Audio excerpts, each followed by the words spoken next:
Ada dari 0813 104 sekian menanyakan, Bun, sebenarnya suami itu wajib menafkahi meskipun penghasilan istri lebih besar, tapi apakah harus tetap mengasih uang ke istri untuk resiko?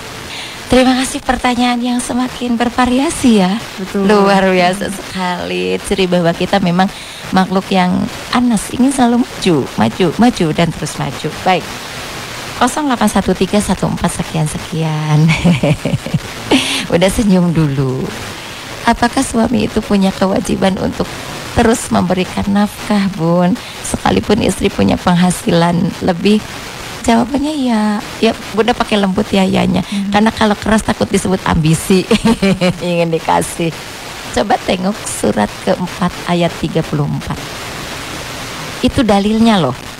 Coba lihat surat keempat ayat 34. Ar-rijalu qawwamuna 'alan nisa bima hafadallahu ba'dakum 'ala ba'di wa bima anfaqu min amwalihim. Kata infak di situ bukan infak yang kita logikakan mun boga bere, mun teu boga teu kudu, lamun loba sok rada leuwih, lamun pas-pasan mah teu kudu. Bukan itu. Dan infak di situ tidak dikategorikan sunnah seperti infak di wilayah istilah kalimat yang lain. Misalnya bangunan masjid sedang didirikan lalu kita infak sodako. Nah, tidak di wilayah itu yang sekali ngasih. Kata infak di situ lebih merujuk kepada kewajiban seorang suami untuk mencukupi keluarga di wilayah nafkah dalam bentuk ekonomi. Panjang Bunda jelaskan. Kewajiban suami untuk mencukupi keluarga di wilayah nafkah dalam bentuk ekonomi. Kenapa pakai dalam bentuk ekonomi? Karena ada nafkah lahir, nafkah batin, kan gitu.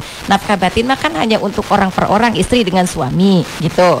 Nah, nafkah lahir itu ada untuk kebutuhan anak.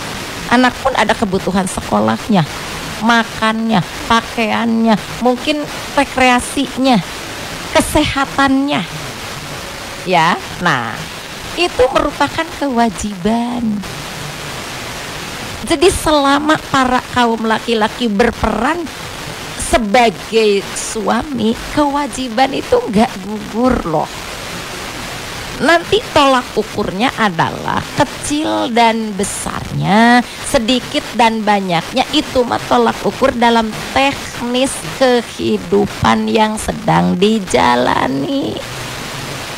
Dan kalau sudah masuk tolak ukurnya itu dalam teknis kehidupan yang sedang dijalani, istri pun harus sadar kalau ternyata penghasilan suami itu maaf di bawah penghasilan istri. Penghasilan istri itu harus ridho menjadi tambahan untuk bekal hidup.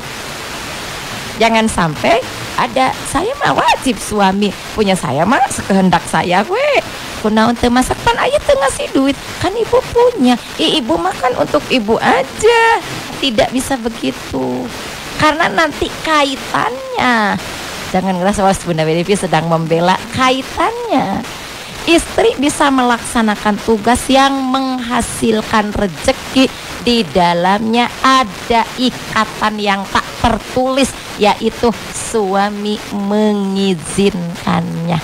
Tapi ini pun jangan dijadikan sebagai dalil oleh suami untuk berleha-leha, untuk ngejudge istri. Loh, kamu kan gitu karena izin aku. Kalau nggak diizinin, loh, logika berpikir pakai. Kalau bapak nggak ngizinin istrinya kerja, mau dari mana tambahan itu datang? Kan gitu ya. Nah, oleh karena itu kewajiban suami tetap, walaupun istri punya penghasilan dan itu lebih besar. Nanti tolak ukurnya ketika suami memberikannya memang sesuai kemampuannya, istri nggak boleh mencibir dong. Nah, inilah yang dianalisis oleh hadis Rasulullah.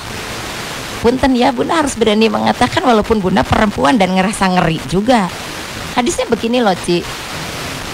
Kata Rasulullah, ketika aku diperlihatkan neraka saat Isra dan Mi'raj oleh Jibril, ternyata paling banyak penghuni neraka itu kaum perempuannya. Punten Bunda juga ngeri karena Bunda juga perempuan.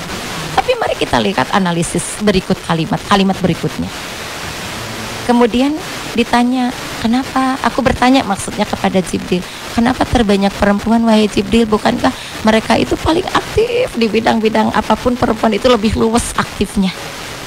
Coba we nupang banyak tahajud kan ibu-ibu gitu nya, bari nganitkeun sangu, bari ini itu. Bapak-bapak mah ya bukan berarti bapak-bapak jarang, enggak sih, tapi perimbangan yang ada bisa kita analisis kan gitu. Coba lamun di majelis taklim, bapak-bapak teh selalu minoritas. Ya Ci. Dan ibu-ibu teh mendomisili banget gitu, mendominasi maksud Bunda.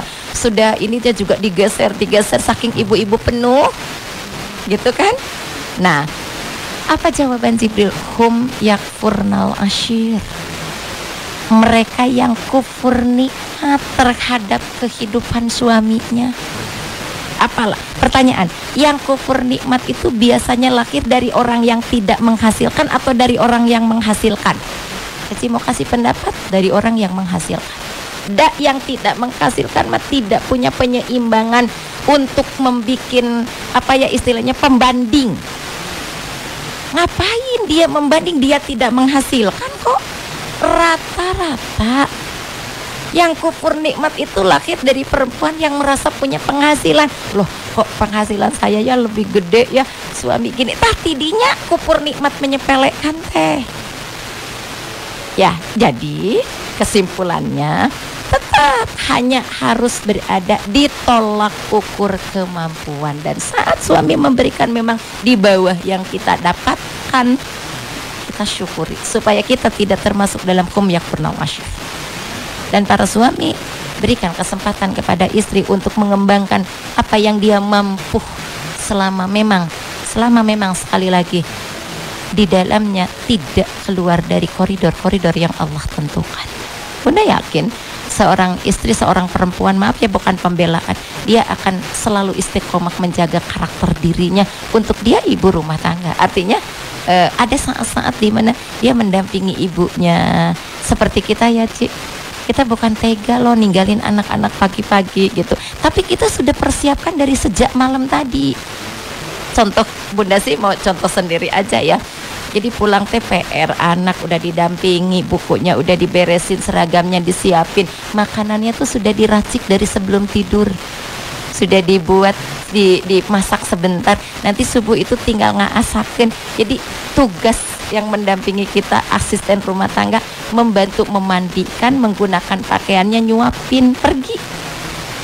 Kita berusaha untuk bisa melakukan itu. Jadi tidak culdog-dog tinggal igel istilahnya. Gitu ya. Baik. Itu teh atau teteh yang bertanya, pasti teteh bukan akang ya.